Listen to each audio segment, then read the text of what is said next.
통신의 타로 카드 이야기. 이번 시간은 10번 운명의 수레바퀴 하겠습니다. 운명의 수레바퀴는 점성학상으로는 목성에 해당되기 때문에 특별한 기간이 있거나 그러지는 않고요.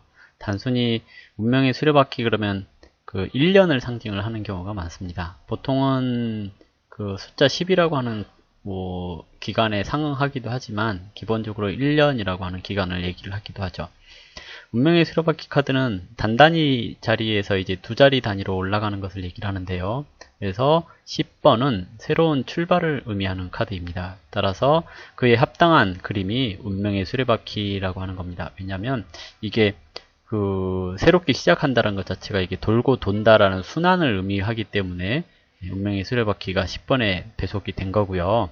그리고 새로운 운명을 맞이해야 된다는 의미 또는 원점으로 다시 돌아왔다는 의미로 해석될 수 있기 때문에 운명의 수레바퀴는 시간의 연속성과 순환고리를 의미합니다. 이것으로 봄, 여름, 가을, 겨울이라고 하는 4계절의 순환을 의미하고요.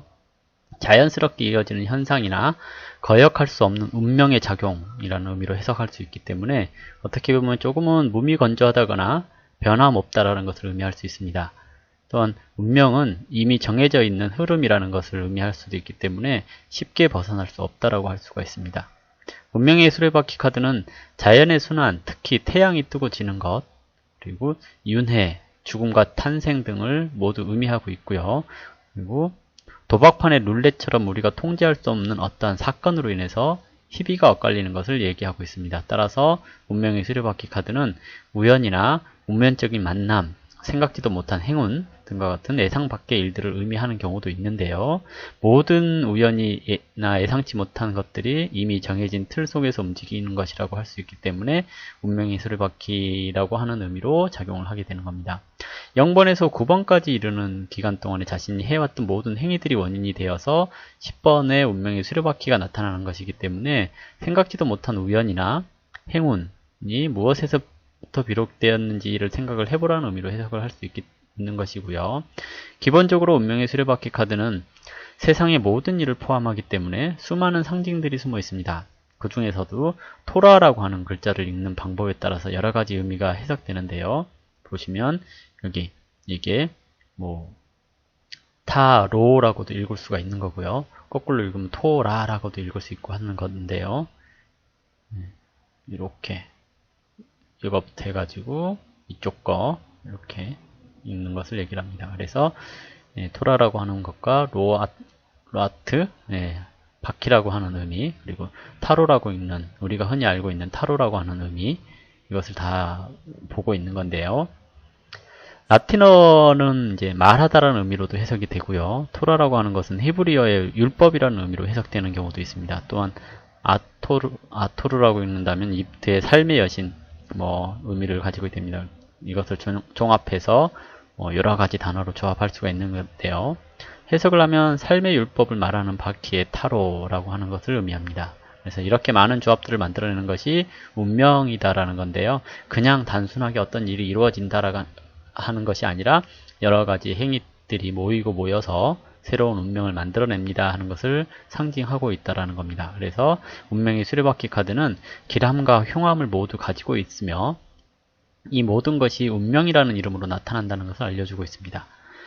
흉한 일이 생겼다고 해서 운명의 수레바퀴는 돌아가는 것이기 때문에요. 그러니까 흉한 일이 생겨도 운명은, 그러니까 시간은 흘러간다, 이 또한 지나가리라, 이런 의미로 해석을 할 수 있다는 얘기거든요. 그래서 아무리 흉한 일도 그것은 길게 계속해서 끊임없이 이어지는 것이 아니고요.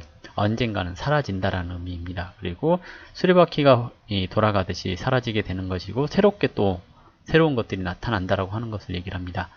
수레바퀴를 둘러싸고 있는 세 가지 상징이 있는데요. 그것은 높은 곳에 있는 스핑크스, 그리고 이 스핑크스가 그림에서 보시면 때가 되면 뱀 이렇게 다 돌아서 간다는 얘기거든요. 티폰이나 낮은 곳에 있는 아누비스도 높은 곳으로 올라갈 수 있다라고 하는 것을 얘기를 하는 거고요. 따라서 언젠가는 가장 밑에 있는 스핑크스도 위로 올라갈 아누비스도 위로 올라갈 수 있고 가장 높은 곳에 있는 스핑크스도 아래로 내려갈 수 있으니 높은 곳에 있다고 방심하지 말아라, 또는 낮은 곳에 있다고 좌절하지 말아라 하는 의미가 운명의 수레바퀴가 알려주고 있는 내용들입니다. 만약 어떤 질문에서 운명의 수레바퀴가 나왔다면 모든 것이 운명처럼 이루어진다는 조언, 대부분 이렇게 얘기를 하게 되는 건데요. 지금 상황이 어떤지를 한번 물어보셔야 되는 겁니다. 높은 곳에 있는지 낮은 곳에 있는지 이것을 물어보신 다음에 낮은 곳에 있다라고 한다면 이제 곧 높은 곳으로 올라갈 겁니다 라고 얘기를 해주시면 되는 거고요. 높은 곳에 있다면 곧 내려올 수도 있으니 방심하지 마십시오 라고 얘기를 해주시는 게 좋습니다. 보통 이제 이런 식으로 하는 거고요. 내담자가 부정한 일을 저질렀는데 운명의 수레바퀴가 나왔다고 한다면 지금 생각하고 있는 그 일이 조만간 운명의 심판을 받게 될 것이고, 착하게 살아왔다면 힘들게 살아왔다고 하더라도 조만간 높은 곳으로 올라갈 수 있을 것이라는 긍정적인 메시지를 전달하라는 의미입니다. 즉 뭐냐면 지금 운명의 수레바퀴가 나왔다고 했을 경우에는 반드시 그 사람의 상황이 어떤지를 물어보라는 얘기거든요. 뭔 얘기냐면 애정운에 있어서 운명의 수레바퀴가 나왔어요. 그러면 운명적인 만남이 기다리고 있어요 라고 얘기를 하는 것보다는 지금 애인이 있나요 없나요를 물어보는 게 좋겠고요.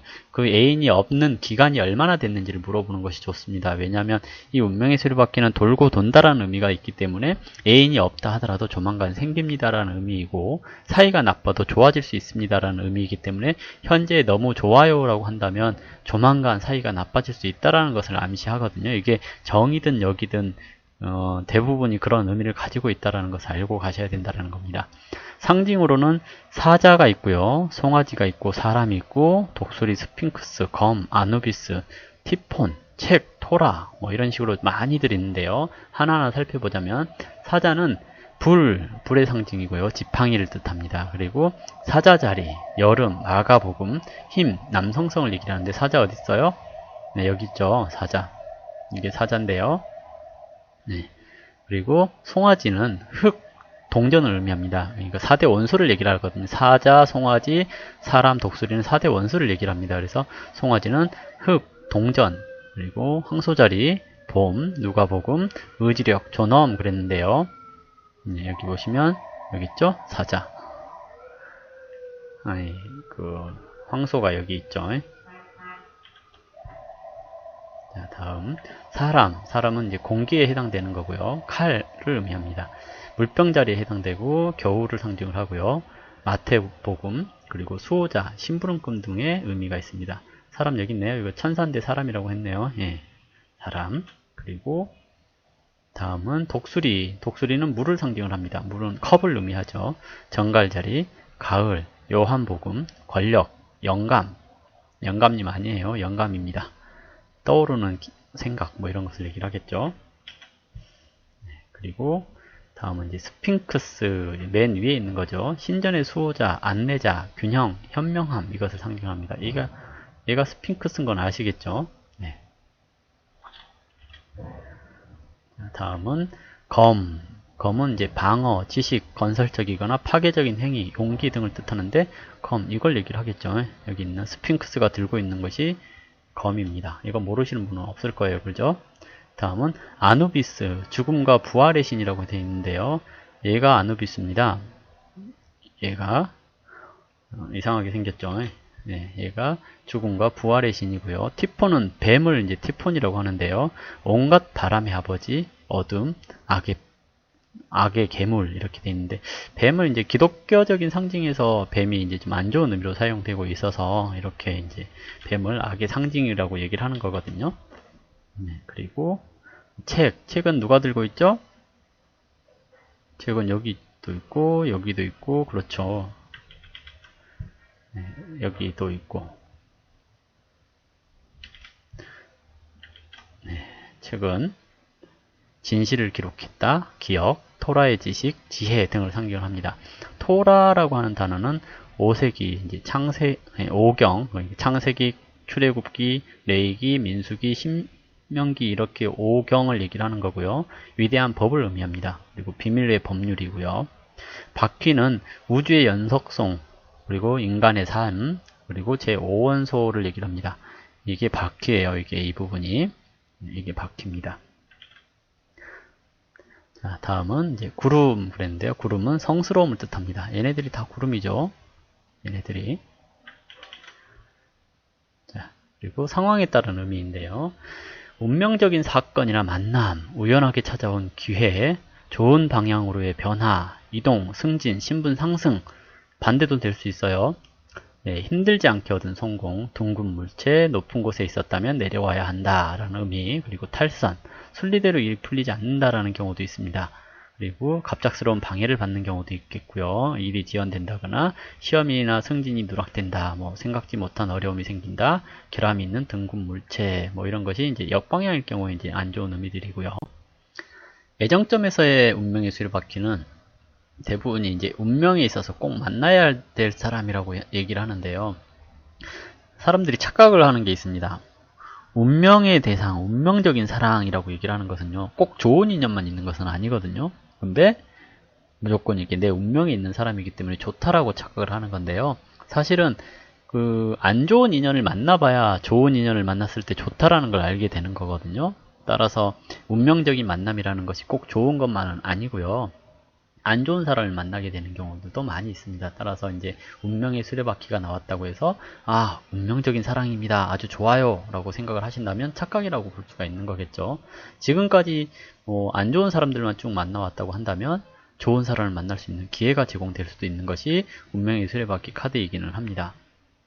그래서 이제 뭐 운명의 수레바퀴라는 것은 한 사람의 인연만을 만들어준 것이 아니기 때문에 지금 만나고 있는 사람과의 관계가 운명의 수레바퀴가 나왔다고 해서 이 인연이 평생 간다라고 생각을 해서는 안 되고요. 단지 지금 상황이 좋으냐 나쁘냐에 따라서 반등할 수 있는 기회가 생길 수 있습니다. 라고 얘기를 해주시는 게 좋습니다. 그리고 운명의 수레바퀴가 의미하는 것이 순환이기 때문에 아직 인연이 되지 않은 사람에게는 조만간 운명적으로 엮이는 사건이 생기는 것이지만 오랫동안 사랑해온 사이라고 한다면 이제 헤어질 때가 되었습니다 라고 하는 나쁜 의미로도 해석이 될 수 있습니다.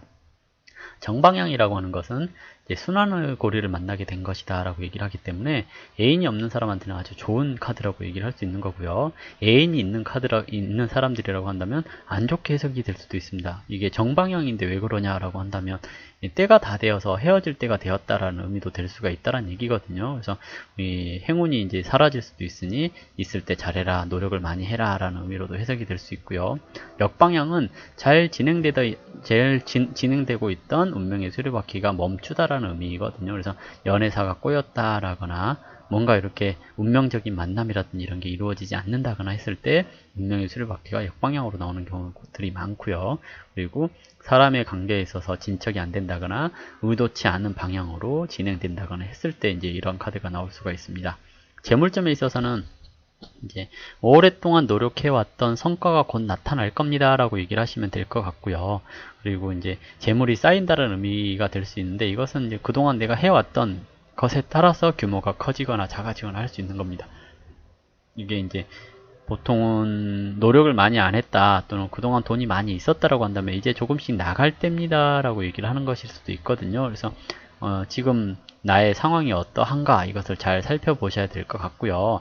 그리고 이 룰렛처럼 생겼기 때문에 도박이라든지 이런 것으로 돈을 벌 수 있습니다 라고도 얘기를 해볼 수 있습니다. 단지 이것들이 긍정적인 의미의 카드와 있을 때를 얘기를 하는 건데요.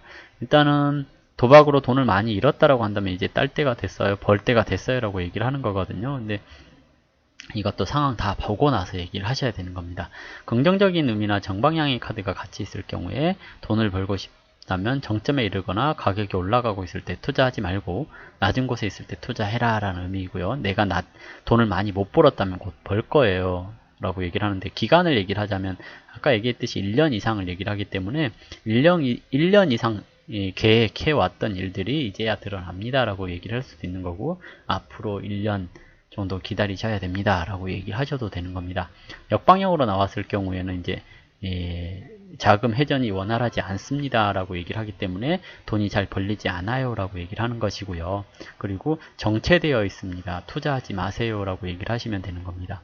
직업적인 면에 있어서 이제 운명적인 것과 연결을 하자면 그냥 단순히 역학이나 철학자를 얘기를 해볼 수도 있는 거거든요. 그리고 주식이 오르고 내리는 거, 이런 것이 운명의 수레바퀴처럼 순환을 하기 때문에 주식시장에 관련되는 일, 뭐 이런 것을 얘기를 하기도 하고, 도박의 룰렛이 돌아가는 카지노나 시계 바퀴와 관련되는 시계 수리공, 운전기사, 배를 움직이는 선장 등도 운명의 수레바퀴와 잘 어울리는 직업이라고 할 수 있겠습니다. 그리고 정방향으로 나와 있을 경우에 이제 긍정적인 결과를 도출할 수도 있는데요.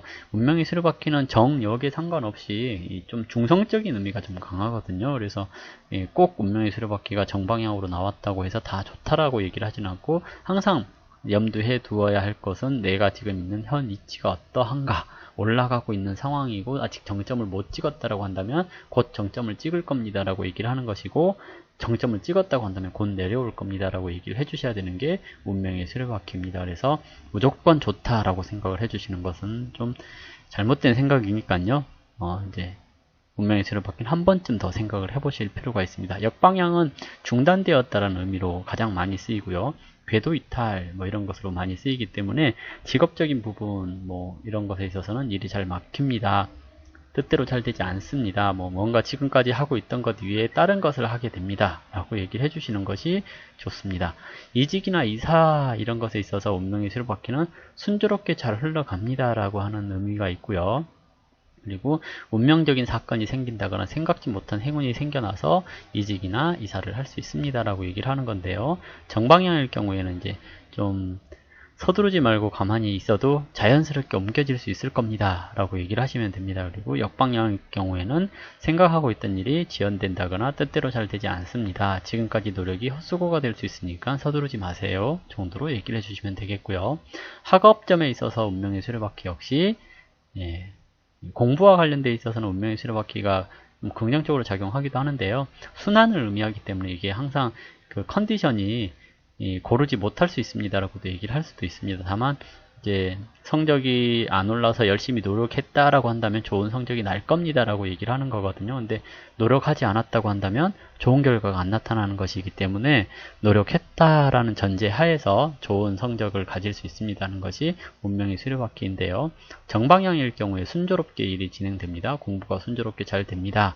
뭐 이렇게 얘기를 할 수 있는데, 성적이 지금까지 너무 좋았다라고 했을 때 운명의 수레바퀴가 나왔다면 너무 오만하고 있는 거 아닌가, 자만하고 있는 건 아닌가라고 생각을 해보실 필요가 있는 거고요. 역방향으로 나왔을 경우에는 공부가 잘 안 됩니다, 막힙니다, 뭔가 엉뚱한 공부를 하고 있습니다 라는 의미로 해석을 해볼 수 있는 겁니다.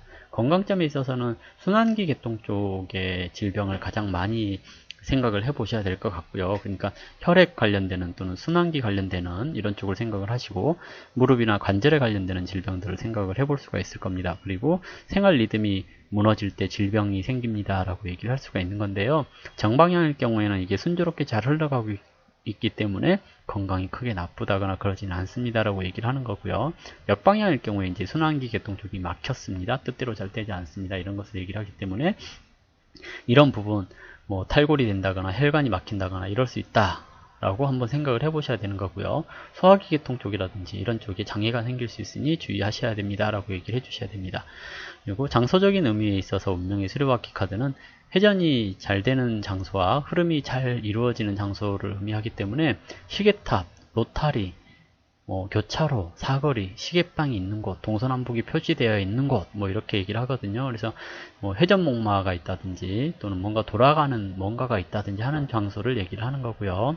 정방향으로 되어 있다거나 긍정적인 카드가 있을 경우에 자연스럽게 떠올려지는 장소를 얘기를 하는데, 대부분이 이제 막힘없이 흘러가는 곳을 떠올리면 되는 거고, 보통 이제 역 주변에 이제 동서남북 표시가 되어 있는 것들이 많이 있거든요. 길 가다가 보면 이렇게 바퀴가 걸려 있는 곳이 있다거나 또는 타이어 판매하는 곳이 있다거나 하면 그쪽 장소도 얘기를 해볼 수가 있는 거고요. 그리고 역방향일 경우에는 이제 이것들이 이제 부서진 바퀴를 얘기를 할 수도 있는 거고요.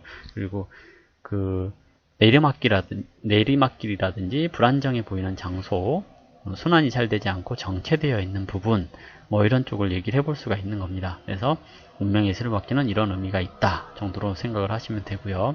다음은 정의 카드에 대해서 해보도록 하겠습니다.